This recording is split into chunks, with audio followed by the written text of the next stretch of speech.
दे दिया, दांत नहीं दिया, शादी हो गई, बराबरी की हो गई ना दोनों। अब बढ़िया गृहस्थी चल रही है दोनों। माता पार्वती ने कहा काले कुएं को ले जाते, मुझे मैं मर गई थी, पता नहीं क्या क्या कहा, मुझे क्यों नहीं लेके? अगर मैंने बदला ना लिया तो अपने बाप की बेटी बदला लेकर ही होगी, उल्टा कर लेगी, कोई बात नहीं। चाहे भूल भाल गई होगी, 23 साल की बात होगी, क्या दिमाग में रखा है। माता पार्वती को पता लगा कि भगवान गोविंद रासलीला करते हैं। बताया किसने? नारद जी ने।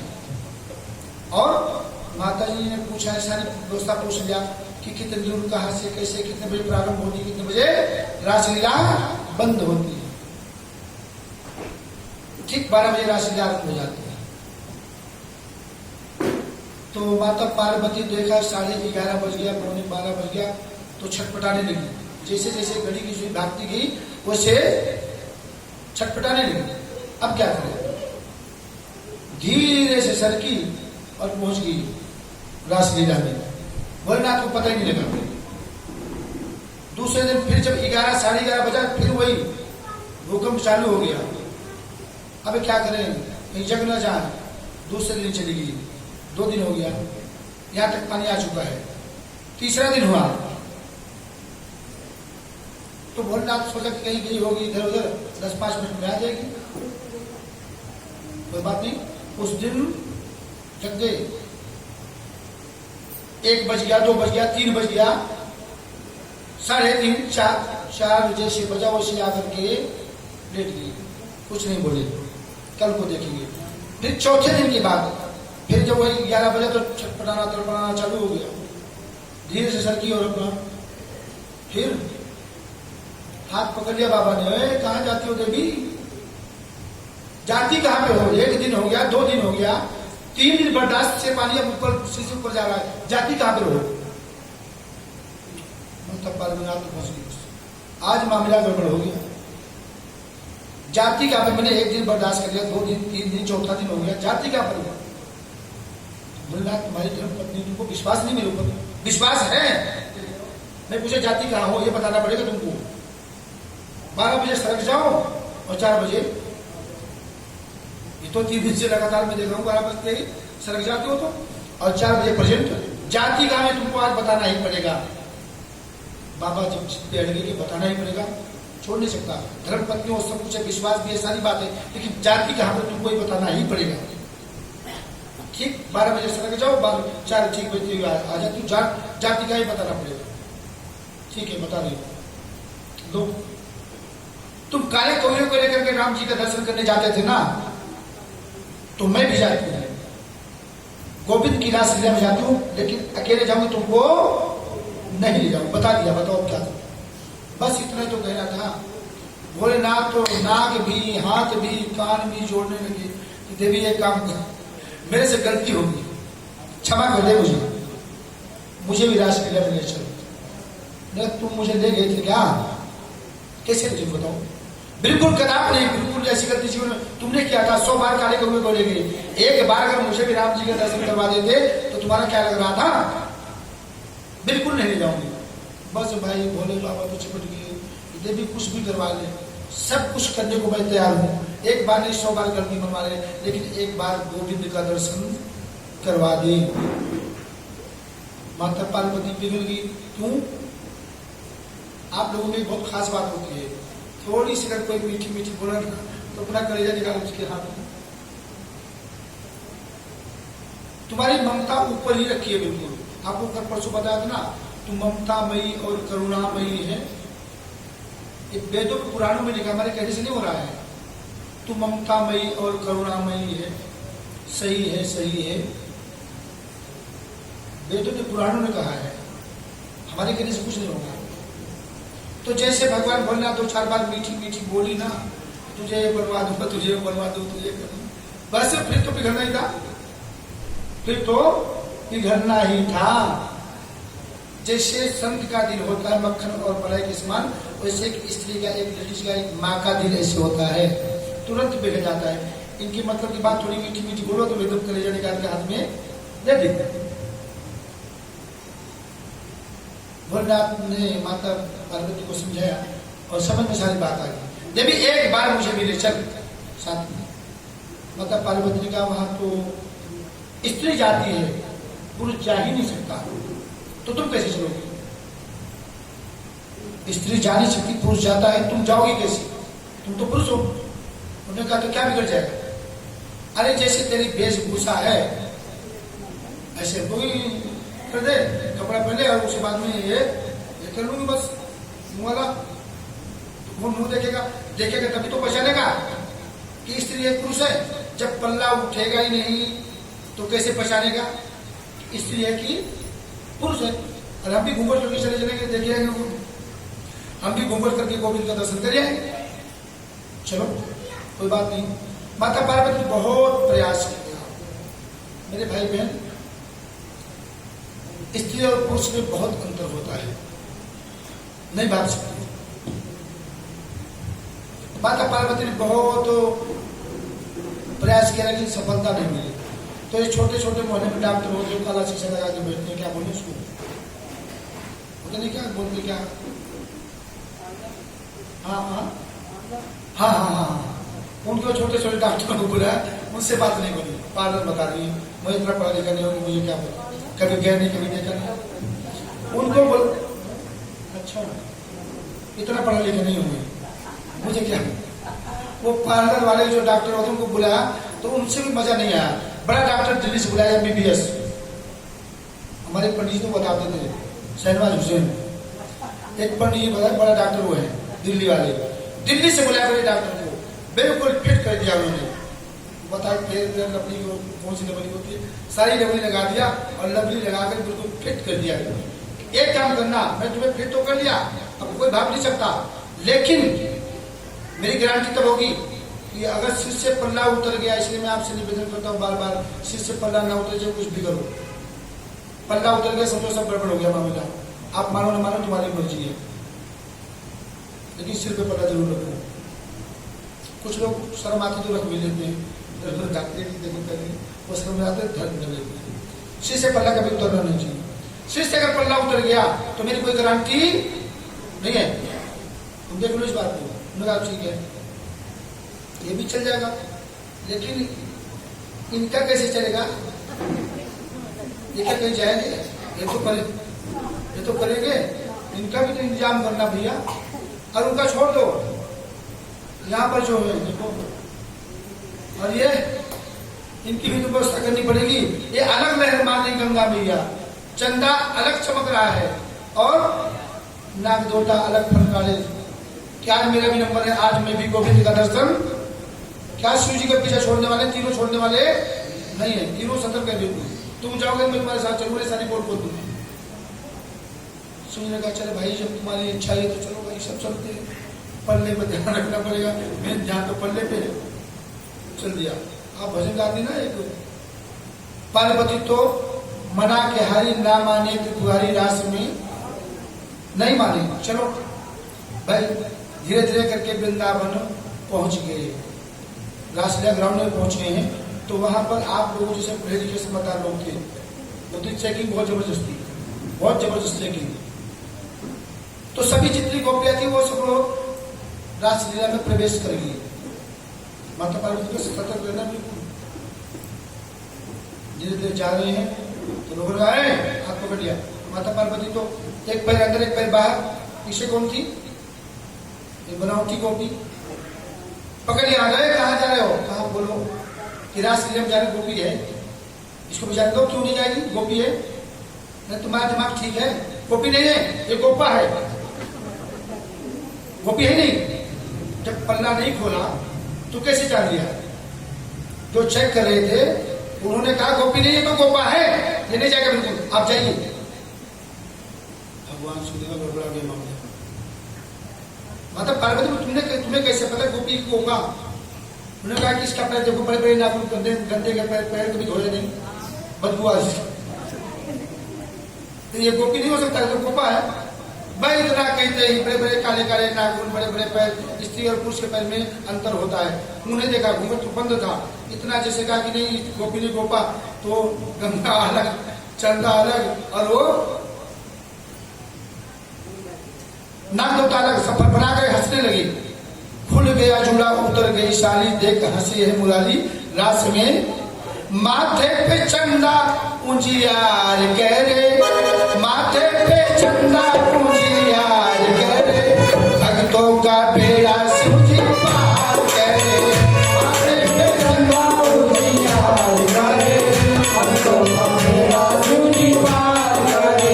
माथे पे चंदा उजियार कह रे, भक्तों का बेड़ा सूझी पार कह रे। माथे पे चंदा उजियार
भगवान की।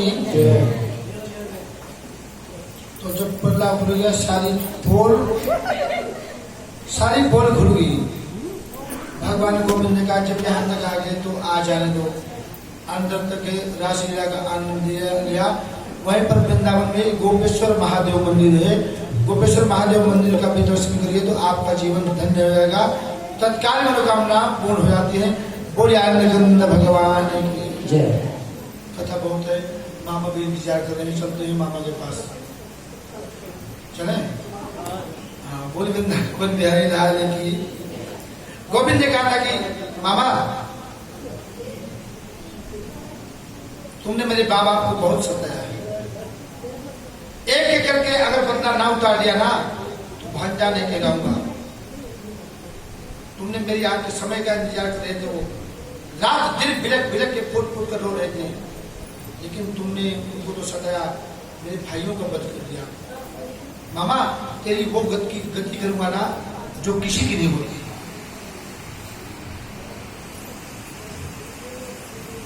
जिस समय महाराज कंस अपने मंत्रिमंडल में बैठे, एक से एक राक्षसों को भेजा, लेकिन भगवान की कृपा से गोविंद का कुछ नहीं बिगाड़ सका।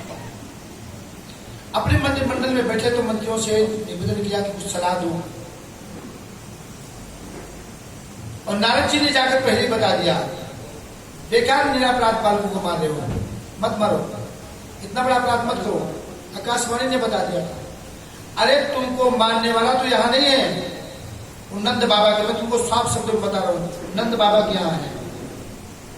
अरे अकेला नहीं है, एक का नाम कृष्ण, दूसरे का नाम बलराम, एक रोहिणी के गर्भ से, एक यशोदा की। पूरी लीला बता दिया, देवकी के गर्भ से जब है तो देवकी का ही, लेकिन ऐसे सेटिंग किया रातों रात वहां भेज दिया, यशोदा के पास पड़ रहा है और एक रोहिणी के पास पड़ रहा है। ऐसे कैसे?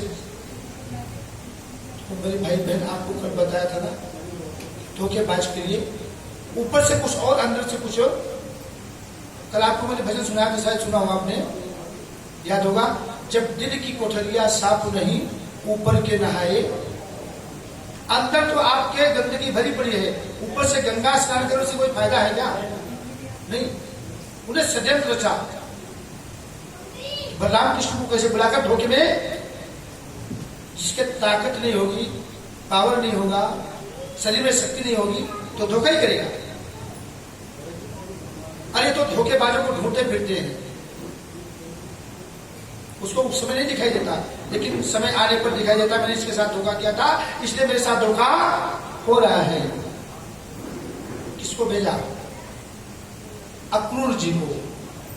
अक्रूर जी से निवेदन किया, अक्रूर जी जाओ, 14 वाले दिन हम एक यज्ञ का आयोजन करते हैं। कौन सा? धनुष यज्ञ। और धनुष के तो बांसुरी के बाद में बजाया है, बांसुरी बाद में बजाया, पहले धनुष ही चलाया इन्होंने। धनुष के तो बहुत बड़े माहिर हैं।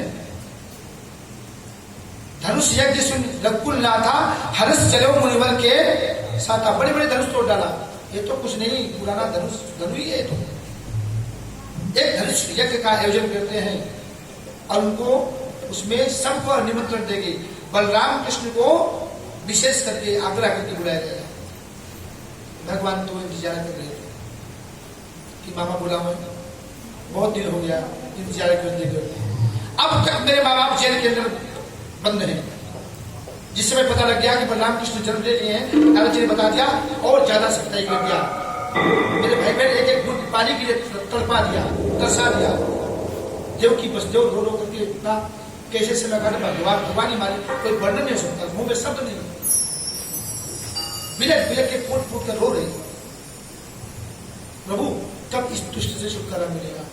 भगवान ने कहा चिंता मत करो, कुछ ही अंतर रह गया बस, जिसको आप कहते मुंह और नाक का फर्क होता है, कुछ पल का अंतर रह गया, चिंता मत करो, मैं आने वाला हूं तुम्हारी रक्षा के लिए। अक्रूर जी को भेजा, जाओ बलराम कृष्ण को दोनों को विशेष रूप से आग्रह करके निमंत्रण देकर लाना। मेरे भाई बहन अक्रूर कंस के महामंत्री, अक्रूर जी ने कहा कि मैं जाऊंगा, बलराम कृष्ण का लाऊंगा तो वध कर देगा ये, और नहीं जाऊंगा तो मेरा वध कर देगा। लेकिन अक्रूर जी को संकेत हो चुका था, साधारण मत समझना गोविंद को, ये तो कुछ और है। अक्रूर ने कहा अगर मैं नहीं जाऊंगा, एक तरफ कुआं और एक तरफ खाई है, गया लाया तो शायद कुछ गड़बड़ कर देगा, नहीं जाऊंगा तो मुझे मार डालेगा। संकेत हुआ घबराओ मत, आओ तुम। अक्रूर को थोड़ी ताकत मिली, कांपते हुए रथ लेकर गए। साल के समय जब नंद बाबा के दरवाजे पर रथ पहुंचा है तो बलराम कृष्ण दोनों खेल रहे थे। जैसे देखा, जाकर मेरे भाई बहन साष्टांग प्रणाम किया, चरणों में प्रणाम किया। अक्रूर जी ने हृदय से लगाया, बेटा आओ, देखिए जलपान किया, स्वागत सत्कार किया, और रात्रि में नंद बाबा से बताया कि मैं बलराम कृष्ण को देखती हूँ। यज्ञ का आयोजन किया गया चतुर्दशी के दिन, और इनको विशेष आग्रह करके कंस ने बुलाया है। भगवान गोविंद ने पूछा चाचा जी किसी आगमन हुआ, सारा वृत्तांत बता दिया। मेरे मन को घबराहट हो रही बताती हुई, क्या करूं? उस समय चौकीदार कोतवाल को नंद बाबा ने आदेश दिया, सारे ब्रजमंडल में सबको सूचना पहुंच गई, सबने अपने अपने छकड़े और वो आदि से एकत्रित किया, छकड़े से ला करके लाकर बाबा नंद बाबा के दरवाजे पर लाकर खड़ा कर दिया। बलराम कृष्ण रथ पर सवार हुए मेरे भाई बहन। उस समय गोपियों को पता लगा कि गोविंद आज हमको छोड़ करके जा रहे हैं। गाय ने दूध देना बंद कर दिया, पेड़ पौधे हरे भरे सूखने लगे, हवाएं बंद हो गई, सारा वातावरण चेंज हो गया। गोपी ने कहा या तुम्हारे प्राण जाएंगे पहले, उसके बाद में गोविंद जाएंगे। गोपिया आकर रथ के सामने खड़ी हो गई। ये रथ का पहिया मेरे ऊपर से गुजरेगा तब जाकर जाएंगे गोविंद, इससे पहले मेरे प्राण जाएंगे, बाद में गोविंद जाएंगे। गोपिया आकर रथ को चारों तरफ से घेर लिया। भगवान गोविंद विकल होकर रोने, गोविंद आज तुम मुझे छोड़कर जा रहे हो। गोविंद का नहीं देवी, हमेशा तुम्हारे पास था, तुम्हारे पास हूं और तुम्हारे पास रहूंगा। मैं शरीर से जा रहा हूं, प्राण मेरा तुम्हारे पास ही रहेगा। बहुत समझाया, गोपियों ने एक नहीं मानी। गोपी ने कहा जब आखिर भगवान ने बहुत निवेदन किया, रोने लगे, देवी चिंता मत करो, मैं तुम्हारे पास ही रहूंगा, शरीर से जा रहा हूं, प्राण तुम्हारे पास ही रहेगा। तो मेरे प्राण क्या हो, मैं तुमको छोड़ करके नहीं जा सकता, मानो तो मेरी बात। एक नहीं मान। तब जब गोविंद नहीं माने तो गोपियों ने एक शब्द कहा, बाह छुड़ाए जात हो। गोविंद जा रहे हो तो जाओ, बाह छुड़ाए जात हो, निर्बल जानी के मोह। गोविंद मैं अबला हूं ना, स्त्री हूं, इसलिए चित्कार के छटक के हाथ जा रहे हो। बाह छुड़ाए जात हो, निर्बल जानी के मोह, हृदय से जब जाऊं तो सबल बखानो, तो ये कन्हैया सबल बखानो। जाओ, जा रहे तो जाओ, मेरा गोविंद तो मेरे हृदय के अंदर है। मैंने अपने गोविंद को, इन्हें हम बिठावेंगे आंखों में दिल में, इन्हें हम बिठावेंगे आंखों में दिल में।